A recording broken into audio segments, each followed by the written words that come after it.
Our 1928 Willie's night had been climbing for at least 10 miles, one hairpin turn after another, under a threatening sky. Though it was early September, the temperature was close to 90 degrees.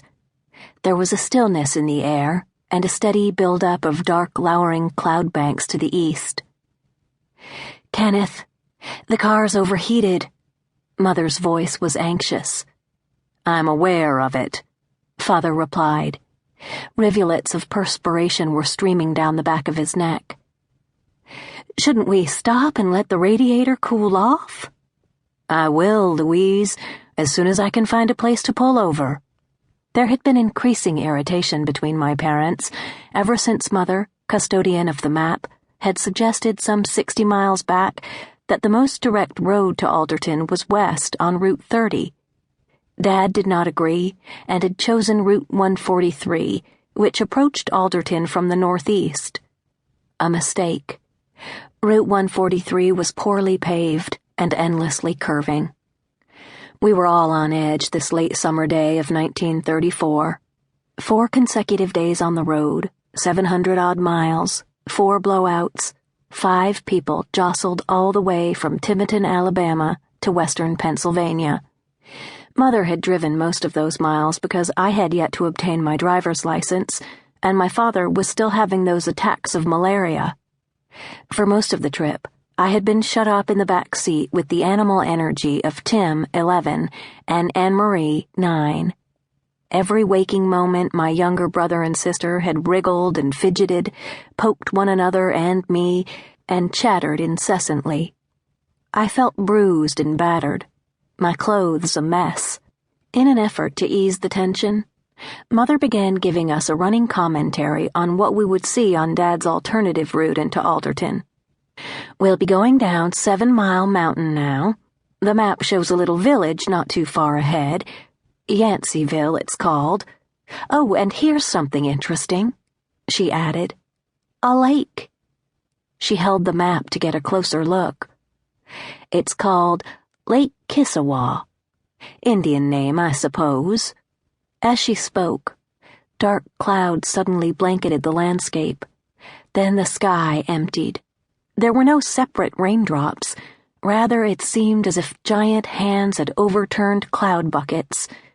Lightning and thunderclaps followed, eerie, terrifying. And at that moment, white steam began to rise from the car's radiator. Anne-Marie started to cry softly. Hunched over the wheel, Dad searched through the downpour for a place to pull off. There was a bump. We skidded off the road and began sliding to the right. Frantically, Dad twisted the wheel, fighting the slide. No use. We ended up with the 2 rear wheels in a water-filled ditch. As Dad turned off the ignition, his hands were shaking. "Now let's all stay calm," Mother said crisply. "Nobody's hurt. We'll be all right." After about 5 minutes, the deluge stopped and the sky lightened. Gratefully, we rolled down the windows. The closed car had been like a steam oven. Dad started the engine, but the back wheels only spun crazily, churning mud. Gunning the motor merely sank the heavy old Willies deeper into the ditch. Then we heard a heart-stopping sound, a roaring, crashing noise from the steep slope just above us. Startled, we looked up to our right and saw a river of water pouring down the side of the mountain. It crashed onto and over the car, water gushing through the open windows, soaking us. Then it surged across the road, tore off a route marker, and churned down the asphalt surface for 50 feet before plunging over the side of the mountain to our left, sweeping along rocks and small trees in its path. We sat silently in the car, paralyzed by our narrow escape. Then, dazedly, almost like a film in slow motion, my parents began mopping up the water in the front seat. Suddenly, Dad's body slumped forward against the steering wheel. I could see a vein throbbing in his neck. In a panic, I clambered over Tim and opened the car door. "I'll go for help," I said, catching Mother's distressed eyes. High school tennis had strengthened my legs.